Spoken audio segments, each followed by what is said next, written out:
तफसीली इस्लामी सबक आमोज खौफनाक कहानी। अरब के एक वीरान गांव का जिक्र है जो वसिया रेगिस्तान के किनारे आबाद था। गांव की जिंदगी सादा थी, लेकिन एक खौफनाक कहानी नस्ल दर नस्ल चली आ रही थी।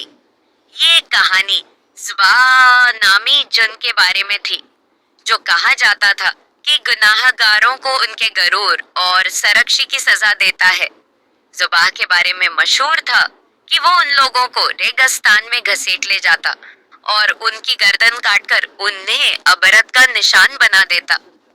गांव के बुजुर्ग हमेशा लोगों को नसीहत करते, रेगिस्तान में मत जाओ, खासकर रात के वक्त।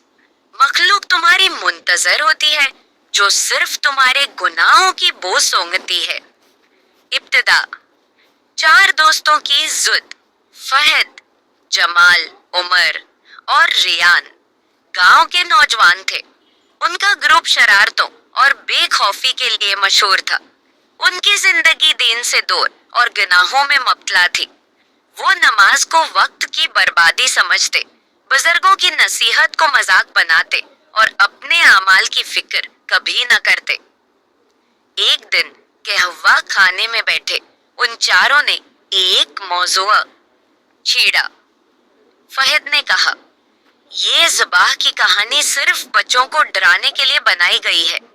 मैंने आज तक किसी जिन या भूत को नहीं देखा। जमाल ने हंसते हुए कहा, ये गांव के बूढ़ों की ख्याली कहानियां हैं। उमर ने शरारत से कहा, क्यों न हम रेगिस्तान जाकर खुद देखें। अगर कुछ ना हुआ तो हमें मजा भी आएगा और सबको साबित करेंगे कि हम बहादुर हैं। रयान, जो दूसरों की तरह बेखौफ दिखाई देना चाहता था, बोला, ये एक जबरदस्त आइडिया है, लेकिन क्या तुम सब तैयार हो? चारों ने फैसला किया कि वो रात को रेगिस्तान में जाएंगे और ये अफसाना सच है या झूठ उसे जानकर रहेंगे। रात की तैयारी रात चांदनी से खाली थी। एक अजीब सी खामोशी पूरे गांव पर छाई हुई थी, जैसे खुद कुदरत भी उन्हें उस सफर से रोक रही हो। लेकिन वो अपनी जुद और गरूर में अंधे हो चुके थे। उन्होंने मशालें, पानी और कुछ खाने का सामान लिया और रेगिस्तान की तरफ रवाना हो गए। जैसे ही वो रेगिस्तान के अंदर दाखिल हुए, हवा गैर मामूली तौर पर ठंडी हो गई। हर कदम के साथ जमीन उनके कदमों के नीचे दलदली महसूस हो रही थी, जैसे वो किसी जाल में फंस रहे हों। लेकिन उन चारों ने एक दूसरे को ये जाहिर नहीं होने दिया कि वो डर रहे हैं। अजीब जगह घंटों चलने के बाद वो एक वीरान और प्रासरार जगह पर पहुंचे। वहां एक पुराना और बोसीदा पत्थर का ढांचा था, जो किसी वक्त इबादत गाह लगता था। उसके अर्धगर्द रीत में कई इंसानी हड्डियां बिखरी हुई थी। रियान ने मजाक उड़ाते हुए कहा, शायद ये ज़ुबाह का घर हो। जमाल ने कहा, यहाँ कुछ खास नहीं है, ये सब अफवाहें हैं। फहद ने पत्थर के ढांचे के करीब जाकर मुशाल की रोशनी में एक निशान देखा। इस पर अरबी जबान में लिखा था, यहाँ वो दाखिल ना हो जो अल्लाह को भूल चुका हो। उमर ने कहा, ये शायद पुराने वक्त की इबादत गाह रही होगी, लेकिन ये निशान मौज डराने के लिए है। पहली सरगोशी। जैसे ही वो वहां बैठे, एक अजीब सी सरगोशी सुनाई दी। वो आवाज दूर से आ रही थी, जैसे कोई उनके नाम लेकर बुला रहा हो। फहद, जमाल, उमर, रियान। रियान ने कहा, ये कौन है? मजाक बंद करो। फहद ने कहा, ये हुआ की आवाज है, डरपोक न बनो। लेकिन जैसे जैसे वक्त गुजरता गया, वो आवाजें करीब आती गईं और उनका दिल खौफ से धड़कने लगा। अचानक हुआ रख गई और एक जोरदार कहकहा गूंजा। उनके सामने एक साया है नमूदार हुआ, जो आहिस्ता आहिस्ता एक शक्ल में तब्दील होने लगा। एक लंबा खौफनाक जिस्म, सरख चमकती आंखें और हाथ में एक खून से सुना हुआ खंजर। तबाह की वहशत। तुमने मुझे बुलाया और मैं आ गया, साया बोला। चारों شیروں کے قدم جیسے زمین نے جکڑ لیے۔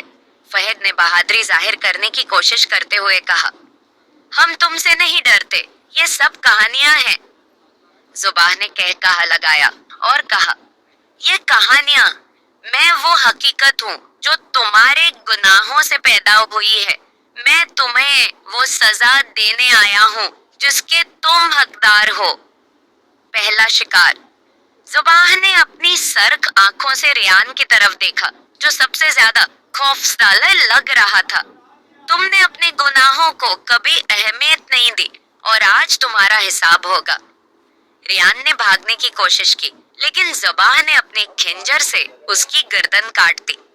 خون ریت میں جذب ہو گیا اور اس کی چیخ اندھیرے میں گم ہو گئی۔ دوسرا شکار۔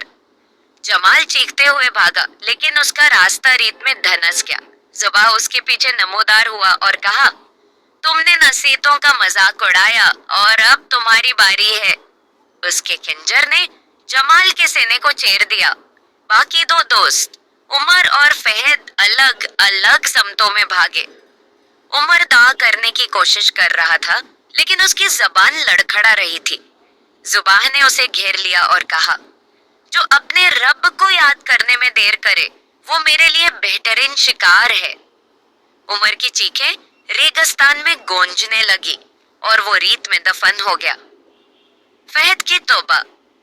فہد نے اپنی جان بچانے کے لیے پوری طاقت سے قرآن کی وہ آیات یاد کرنے کی کوشش کی جو اس نے بچپن میں سیکھی تھی۔ اعوذ باللہ من الشیطان الرجیم، بسم اللہ الرحمن الرحیم۔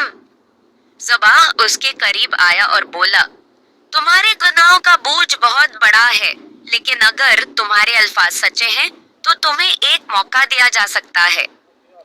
فہد نے گڑگڑاتے ہوئے کہا، یا اللہ مجھے معاف کر دے، میں اپنی غلطیوں کا اعتراف کرتا ہوں، مجھے بچا لے۔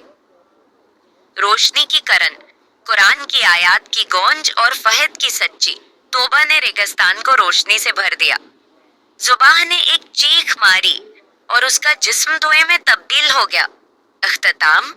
فہد گاؤں واپس پہنچا لیکن اس کی حالت غیر تھی۔ اس نے گاؤں والوں کو اپنی کہانی سنائی اور نصیحت کی کہ وہ اللہ کی طرف رجوع کریں کیونکہ گناہوں کا انجام صرف تباہی ہے۔ گاؤں کے لوگ اس واقعے کے بعد اللہ کے قریب ہو گئے اور فہد نے باقی زندگی دین کے راستے پر گزاری۔ کہانی ہمیں یاد دلاتی ہے کہ اللہ سے دوری انسان کو شیطان کے قریب کر دیتی ہے اور صرف سچی توبہ ہی ہمیں برائی سے بچا سکتی ہے۔